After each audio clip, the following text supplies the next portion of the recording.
please make Dr. Alida Lancee very welcome.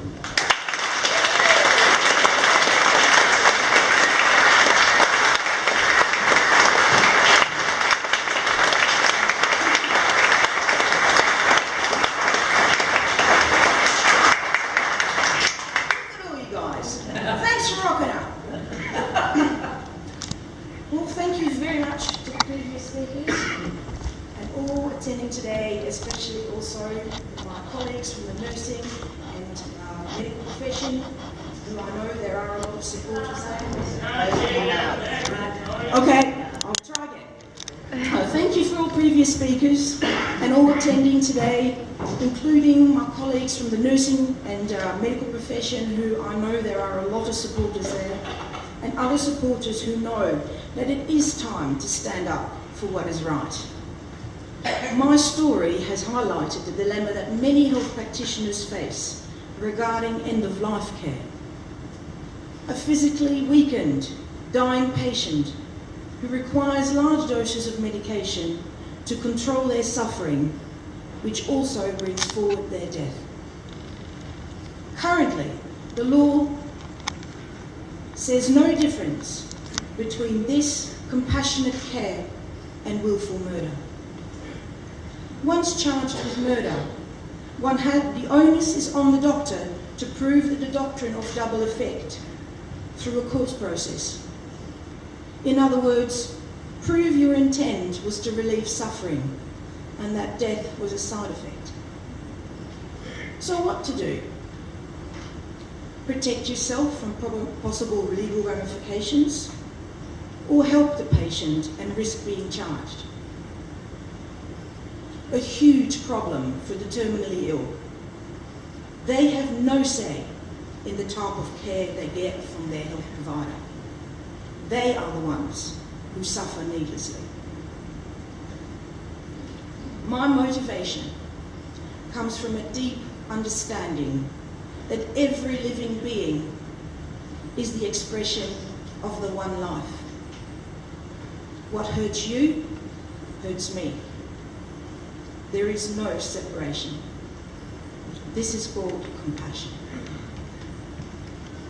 Now you may ask, what would a doctor who is passionate about helping others want to be an election candidate?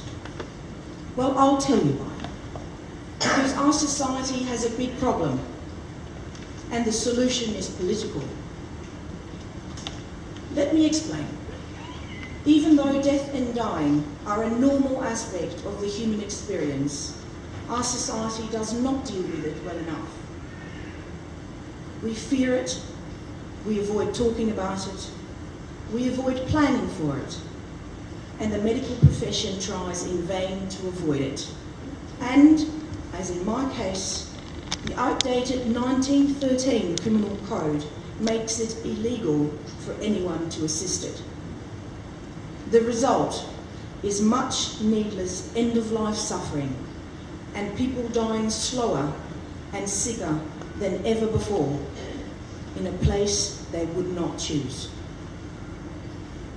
And the political process is failing as a democracy. Despite decades of overwhelming public support, 51 assisted dying bills have been rejected by our representatives in Australia to date. Instead of representing their electorates, many politicians have been swayed by their personal religious belief or by fear created by a vocal minority through misinformation, or they just prefer to avoid the problem. But ignoring a problem will not make it go away. Hence the repeated attempts at end-of-life law reform. This will continue until sense prevails. Now let us see what this problem looks like with current care options and why this requires our urgent attention. I will read a story of a young Perth law student that she has allowed me to share with you today. I'm a young Australian woman. My mother died last year. She had cancer, Chemo didn't work. The cancer spread all over her body. The tumour grew in her spine and became so big that it fractured her spine in 2 places. The slightest movement caused her unbearable pain. Despite palliative treatment, she spent weeks screaming, crying, and sobbing quietly and vomiting. She was moved to a specialist palliative care hospice to die. Nothing could be done for her. She was ready. She asked the doctors, "Can you make me go faster? And can you speed up the process? I'm ready to go." The answer was always, "No, but we will give you as much morphine as you need." They call it palliative sedation. I felt relieved. I thought this was me. My mother would feel no pain. We said our goodbyes. She was much loved. During her final time in hospice, Mum was unrecognisable. Her eyes were pointing different directions. I don't know if she could see. She was choking and gasping for air, but nobody was strangling her. Her torso was all twisted and she was twitching all over. Her hands were shaking. I tried to talk to her, but she couldn't respond. The nurses would come in regularly and give Mum more morphine to make her settle. She would fall quiet for a short period, but it wouldn't be long until she started choking, gasping and convulsing again. After suffering this way for what seemed like forever, Mum finally stopped breathing. "Watching my mum die like that ruined me," she says. "Nobody could guarantee to me that she couldn't feel, hear, or see why she was dying. Sorry. It looked like she was still suffering to the end. I have tried to convince myself that she was completely unaware of what was happening, but the fact is I will never know."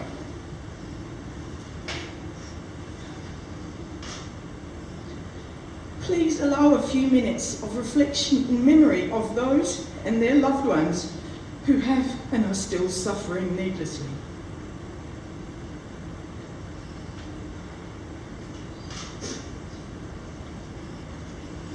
Is this the best our society can do?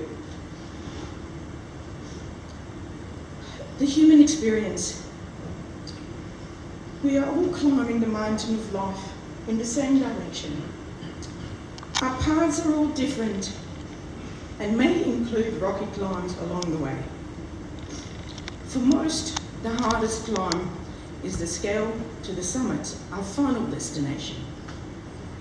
Some are lucky that this climb has many footholds, but others face a ragged, steep cliff, unbearably difficult to climb. Which path ahead cannot be foretold. Some reach out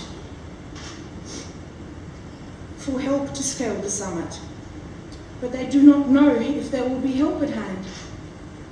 They may be denied and told, "You have to do this alone." The lucky ones will be given a firm helping hand up. Now, why is it that those helping hands are not allowed? Why are many denied assistance?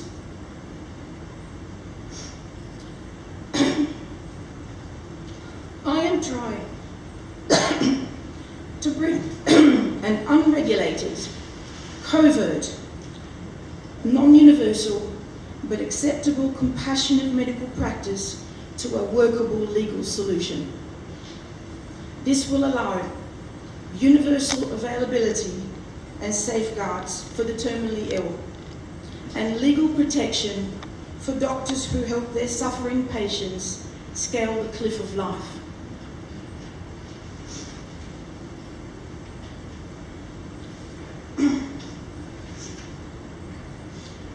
The Freedom of Choice at the End of Life Bill will be introduced after the election by 3 compassionate, forward-thinking politicians. Robin Chappell for the Greens, Tony Simpson for Liberals, Alana McTiernan for Labour.